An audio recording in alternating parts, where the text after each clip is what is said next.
आप सभी का स्वागत है। तो हमारा काव्यखंड का अनिवार्य हिंदी के काव्यखंड का पहला अध्याय चल रहा है, जो हरिवंश राय बच्चन जी के द्वारा रचित आत्मपरिचय कविता के पद्यांश हैं। आगे की श्रृंखला में आज हम आत्मपरिचय पद्यांश की अगली व्याख्या देखेंगे।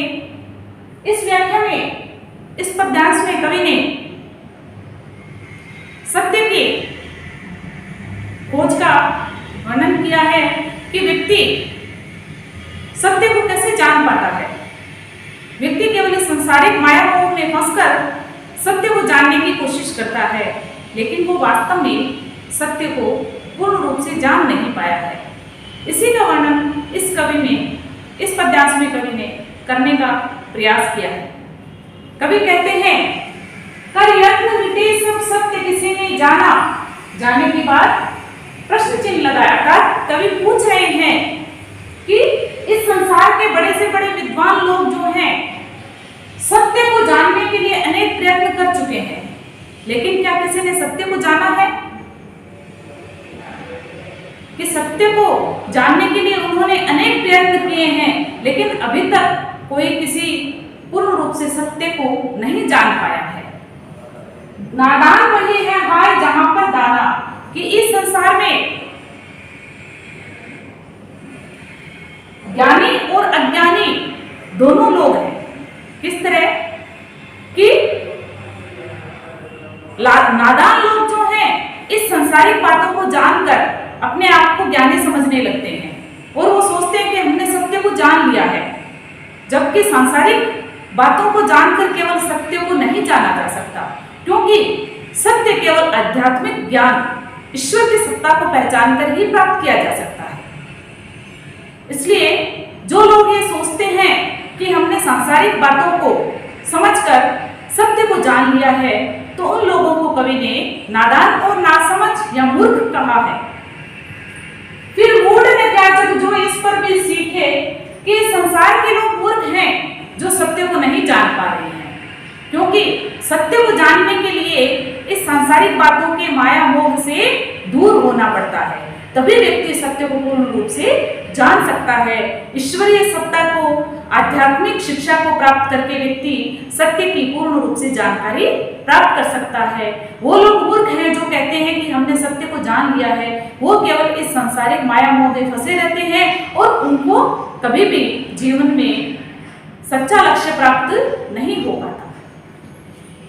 मैं सीख रहा हूं सीखा ज्ञान भुलाना, कि मैं इस सांसारिक माया मोह में फंसा हुआ था और उसी को सांसारिक ज्ञान समझ रहा था, कि मैं भी नादान था इतने दिन, तो मैं सीख रहा हूं सीखा ज्ञान भुलाना, कि जो सांसारिक बातें मैं सीखा हुआ था, इस पारिवारिक माया मोह में, सांसारिक माया मोह में जो फंसा हुआ था, उस ज्ञान को मैं अब भुलाने का प्रयास कर रहा हूं, ताकि उनको भुलाने के बाद मैं अपने सच्चे लक्ष्य को प्राप्त कर सकूं। क्योंकि व्यक्ति इस सांसारिक माया मोह में फंसने के बाद अपने लक्ष्य को कभी भी प्राप्त नहीं कर सकता। सच्चे ज्ञान को प्राप्त करने के लिए, सत्य को जानने के लिए व्यक्ति को आध्यात्मिक क्षेत्र में ज्ञान प्राप्त करना होता है। तो कवि कहते हैं कि मैं सीख रहा हूं, कि मैंने जो सांसारिक बातें सीख रखी है, इस सांसारिक माया मोह में जो मैं फंसा हुआ हूं, उनको भुलाने का प्रयास कर रहा हूं, और यही बात मैं सीख रहा हूं, ताकि मैं अपने लक्ष्य को प्राप्त कर सकूं। इस माया मोह से दूर होने के बाद ही मैं अपने लक्ष्य को प्राप्त करूंगा, इसके लिए मैं प्रयास कर रहा हूं। मैं जब और कहां का नाता, कवि कहते हैं कि संसार के लक्ष्य अलग है, मेरे लक्ष्य अलग है, मैं अलग हूं और ये संसार अलग है, क्योंकि ये संसार किसमें है?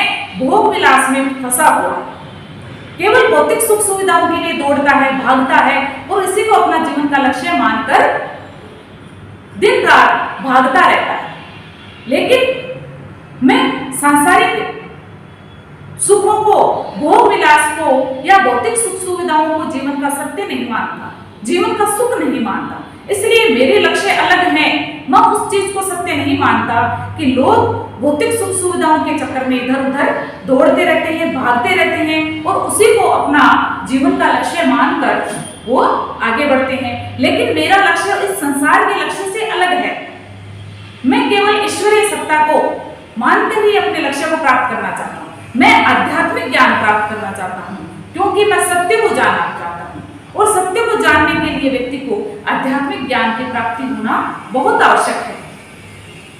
मैं बना कितने जग रोज मिटाता कि मैं कवि हूं। बच्चन जी कहते हैं कि मैं एक कवि हूं, साहित्यकार हूं और कवि अपनी कल्पनाओं से नित नए संसार बनाता है। तो कवि कहते हैं कि मैं कवि होने के नाते नित नए संसार बनाता हूं और जिस संसार में मुझे बातें अच्छी नहीं लगती, जो बातें मेरे उपयोग की नहीं है या मुझे अच्छी नहीं लगती वो बातें, ऐसे संसार को रोज बनाकर मिटाता रहता हूँ। उसी संसार को मैं स्वीकार करता हूँ, रोज नए संसार बनाता हूँ और रोज नए संसार मैं मिटाता हूँ क्योंकि मैं एक कवि हूँ और कवि जो है हमेशा अपनी कल्पना से नित नए संसार बनाता है स्वयं। जब जिस पृथ्वी पर जोड़ा करता वैभव मैं प्रतिपद से उस पृथ्वी को ठुकराता।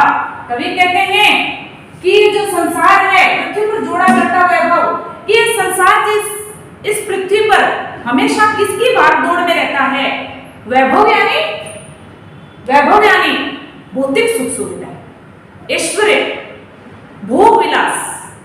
केवल अपने सुख के लिए इस संसार में मनुष्य दौड़ता रहता है, लेकिन मुझे ऐसी भौतिक सुख सुविधाओं की कोई जरूरत नहीं है क्योंकि मेरे लक्ष्य इस संसार से अलग हैं। इसलिए मैं इस संसार से स्वयं को, अपने आप को अलग अस्तित्व के रूप में प्रकट करना चाहता हूँ। मैं इस संसार की भेड़ चाल के पीछे नहीं चलना चाहता। मेरा अस्तित्व अलग है, मेरे लक्ष्य अलग है इस संसार से, इसीलिए मैं नित नए संसार बनाता हूँ और नित नए संसार मिटाता रहता हूँ। और कवि कहते हैं कि यह संसार हमेशा किस भागदौड़ में लगा रहता है? भौतिक सुख सुविधाओं, वैभव को प्राप्त करने में लगा हुआ है, लेकिन ऐसा वैभव जो है वो जीवन का लक्ष्य नहीं हो सकता।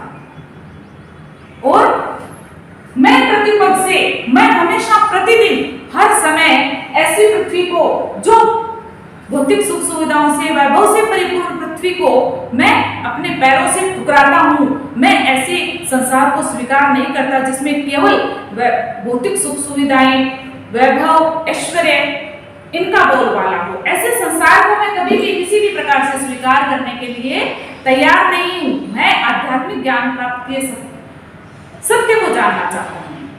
धन्यवाद।